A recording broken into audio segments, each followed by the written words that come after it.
Sir, Gujarat चुनाव में इसका बहुत सकारात्मक असर रहेगा और मैंने जैसे बताया कि गुजरात में कांग्रेस पार्टी की सरकार बनने जा रही है और गुजरात में कांग्रेस पार्टी की 125 से ज़्यादा सीटों जीत के हम सरकार बनाने जा रहे हैं। आरएसएस का हेडक्वार्टर भले ही हो, वे बीजेपी की मेंटर भले ही हो, लेकिन वहाँ तो कांग्रेस का बोलबाला। नफरत छोड़ो भारत जोड़ो का वो नारा जो है, वही नारा परम पूज्य डॉक्टर बाबा साहब आम्बेडकर जी का रहा।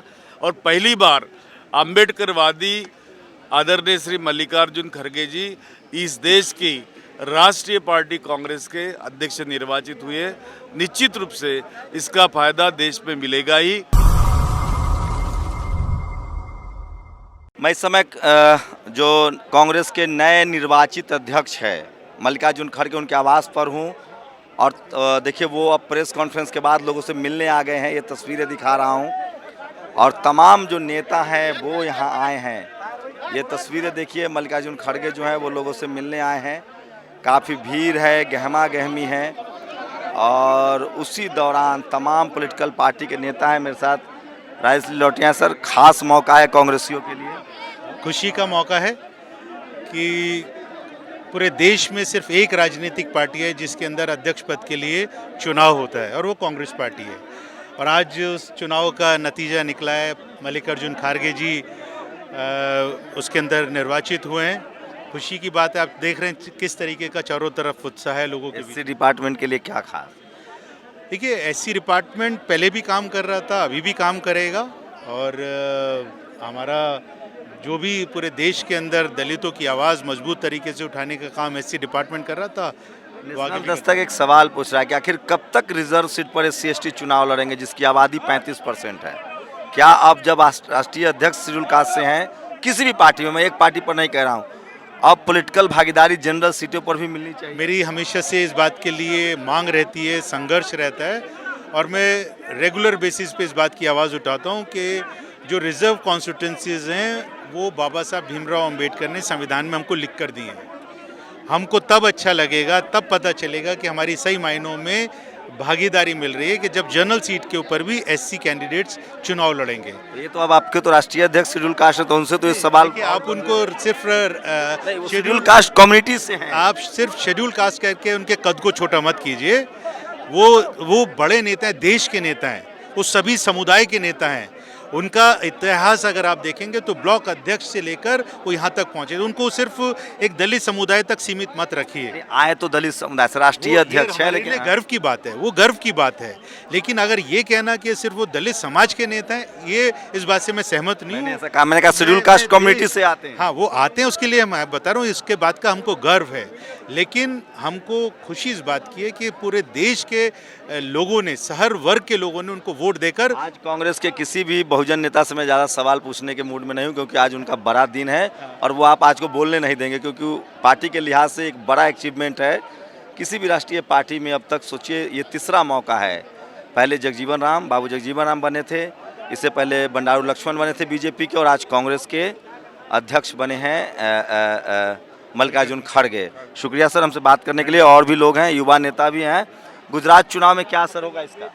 सर, गुजरात चुनाव में इसका बहुत सकारात्मक असर रहेगा और मैंने जैसे बताया कि गुजरात में कांग्रेस पार्टी की सरकार बनने जा रही है और गुजरात में कांग्रेस पार्टी की 125 से ज़्यादा सीटों जीत के हम सरकार बनाने जा रहे हैं। और इसका बहुत सकारात्मक असर रहेगा कि जो आदमी ने पार्टी को 55 साल दिया है, वो आदमी आज कांग्रेस पार्टी के राष्ट्रीय अध्यक्ष बने हैं। तो एक बहुत बड़ा अचीवमेंट है और हम सब के लिए गर्व के अभिमान की बात है कि इतना बड़ा, जिस आदमी ने इतना बड़ा सेक्रीफाइस किया, इतना बड़ा योगदान है, एक ही कॉन्स्टिट्यूंसी में 9 बार जीत के आना बहुत बड़ी बात होती है। उसी में आप सोच लीजिए, इस देश में कितने उदाहरण है कि जहाँ पे एक ही आदमी एक ही कॉन्स्टिट्यूंसी से लगातार 9 बार जीत के आए। बहुत कम उदाहरण होंगे। चलिए, खास मेहमान है हमारे साथ नितिन राउत साहब। नागपुर पंचायत चुनाव में क्या हो गया? 9 सीटें जीत गए आप लोग। नागपुर तो दीक्षा भूमि का स्थान है, पवित्र स्थान है, और वहाँ तो वही होगा जो बाबा साहब अम्बेडकर जी चाहेंगे, और वही हुआ है। कांग्रेस वहाँ पे नंबर 1 की पार्टी है। आरएसएस का हेडक्वार्टर भले ही हो, वे बीजेपी की मेंटर भले ही हो, लेकिन वहाँ तो कांग्रेस का बोलबाला। ये पंचायत चुनाव में भी आप लोग लीड कर रहे हैं। चलिए, अभी खड़गे साहब आ रहे हैं, इसके बाद फिर बात करेंगे नितिन राउत से। तो उत्साह है लोगों में, ये तस्वीरें आपको दिखा रहा हूँ। देखिए, भागा भागी है, मारा मारी है, उत्साह है। काफ़ी रश है खड़गे साहब से मिलने के लिए। कांग्रेस के जो कार्यकर्ता हैं वो मिल रहे हैं। ये तस्वीरें देखिए, खास दिन है और कांग्रेस के अध्यक्ष बने हैं और गहमा गहमी है। नितिन राउत साहब हैं। पंचायत चुनाव में क्या रिजल्ट रहा सर? पंचायत चुनाव जो नागपुर का हुआ उसमें नागपुर नंबर 1 की पार्टी वहाँ बनी हुई है। नागपुर के अंदर जो युद्ध हमेशा रहा वह युद्ध आरएसएस राष्ट्रीय स्वयंसेवक संघ वर्सेस दीक्षा भूमि का रहा है। और ऐसे वक्त संघ भूमि वर्सेस दीक्षा भूमि वो करते वक्त नागपुर में कांग्रेस का बोलबाला नहीं होगा तो किसका होगा? क्योंकि वहाँ जो तत्व काम करते हैं वो अम्बेडकरवादी तत्व होते हैं, उनके विचारों से प्रेरक लोग रहते हैं। और मैं एज ए गार्डियन मिनिस्टर करके काम करते वक्त वहाँ पर हमने गांव दरिया में सब जगह पे ऐसा कुछ काम किया है, लोगों की सेवा की है, मदद की है। कोरोना काल में उनको उनकी जान माल की हिफाजत करने का प्रयास किया। आज उसका नतीजा हमको वहाँ आपका यूपी का अध्यक्ष शेड्यूल कास्ट, अब राष्ट्रीय अध्यक्ष शेड्यूल कास्ट, क्या मतलब ये क्या मैसेज देना चाह रही है पार्टी? आपको तो एटलीस्ट पता होगा क्या प्लानिंग है आप लोग की? एक मैसेज निश्चित रूप से पूरे देश में दिया जा रहा है कि डॉक्टर बाबा साहब अम्बेडकर जी ने इस देश को संविधान दिया।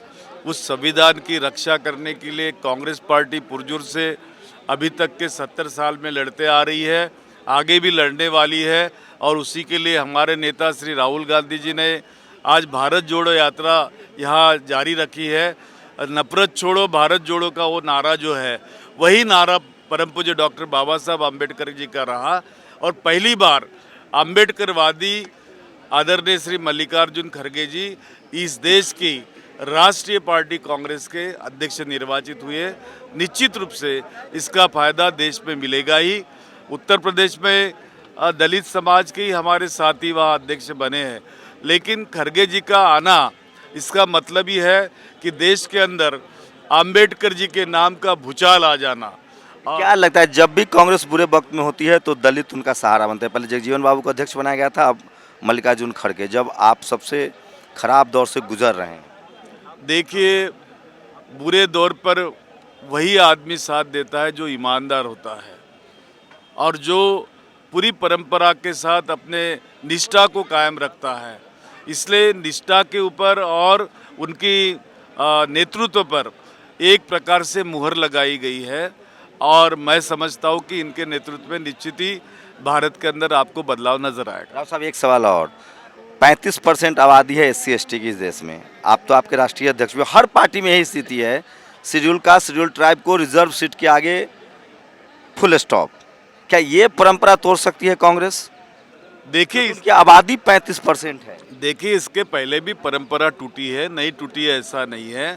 माननीय सुशील कुमार शिंदे जी महाराष्ट्र के मुख्यमंत्री बनाए गए तो परंपरा तोड़कर ही बनाए गए थे और कई जनरल सीटों पे चुनाव में उम्मीदवारी दिलाना ये तो खड़गे जी का खुद का काम बहुत ज़बरदस्त रहा है।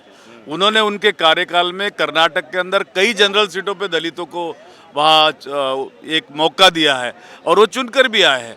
तो ऐसे में देश में निश्चित रूप से मौका मिलने वाला है।